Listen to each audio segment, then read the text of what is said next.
Hello, ladies and gentlemen of YouTube. Rich here with PC Games N, and I'm joined by Ben. Hello, everybody. And Ben's going to talk us through the new League of Legends patch 7.3 and all the good stuff that's coming.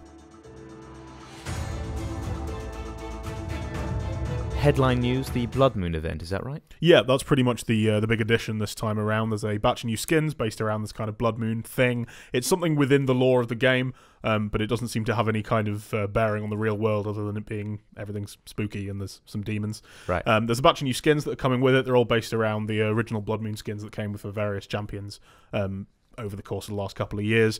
The four that they've made are really nice looking.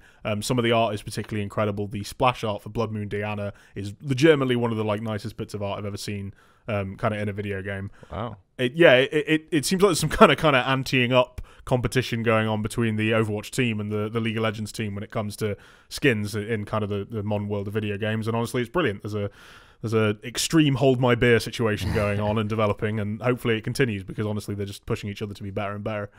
So along with kind of all the cosmetic stuff, there's a whole new kind of game mode coming as well. This is going to go into the rotating game mode queue that they kind of set up towards the start of this year, towards the start of this season, that allows them to give variations on the way that League of Legends is played, and this is a redesign of kind of the base 5v5 version, rather than you kind of getting to pick from the whole cast and the goal being to destroy the enemy nexus. In this, there's 20 champions that it's limited to, okay. And they're all just they're all about killing people. It's all the champions that are best at just killing other champions, diving under towers, doing extreme damage very, very quickly. So the mode is really focused around kind of player combat. It's got this point system, and the first to a certain number of points wins. It sounds pretty cool. It sounds like it'll kind of mix things up. And if it's not for you, it will be gone after a couple of weeks after it gets implemented. So there'll be another rotating mode there if you prefer that. And there's a new version of Summoner's Rift for the new game mode, is that right? Yeah, as well. So as well as the other cosmetic changes that they're doing to champions, being able to buy skins. When you're playing this new mode, there'll be a Blood Moon version of Summoner's Rift that looks different. The map looks different. The mobs on the map look different. There's different stuff spawns in. It's got some a big kind of red filter over everything. It looks pretty nice. It does look really different, and that's something they have been exploring more recently. Is actually changing the map itself when they're doing these sorts of events. Okay, very cool. And as always, we're going to get some balance changes, and this happens every league patch. Who's being buffed, who's being nerfed this time around? So there still seems to be kind of going on the nerf path at the moment. That seems to be the majority of what they're doing over the first few initial patches. I think they're trying to basically normalize everything so they can then start doing bigger changes. The two that are really noticeable in this patch are Camille and Toga.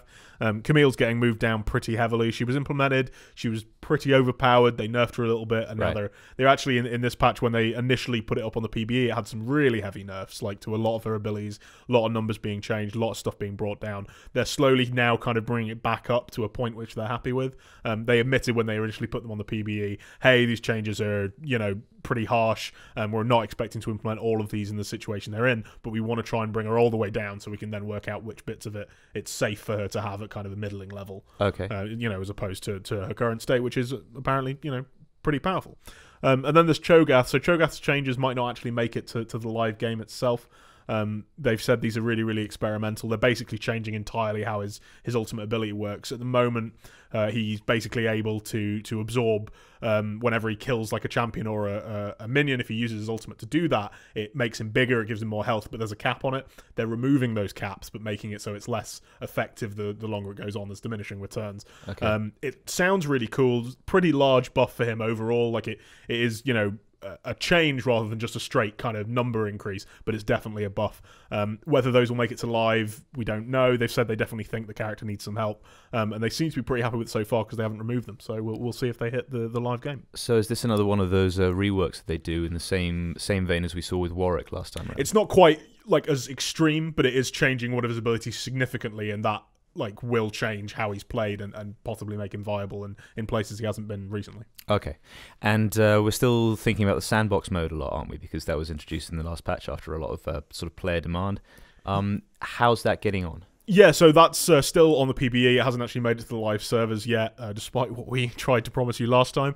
It's still in development on the PBE. It's now kind of getting a lot more polished. Like there's kind of art assets being added and that sort of thing. Whether it will make the live game in 7.3 or it might still be delayed in 7.4 or even further, kind of depends exactly how well the implementation goes. Sure, there's still quite a few bugs in there. But we'll see over the course of this patch cycle. We'll probably find out whether we're likely to see it soon or a little further on in the year. Okay, great. Thanks very much, Ben, and thank you for watching. Like, share, and subscribe. Do all the nice things. Ring the bell. Apparently, you have to ring a bell. Definitely ring the bell. Take care, and we'll see you soon. Bye now.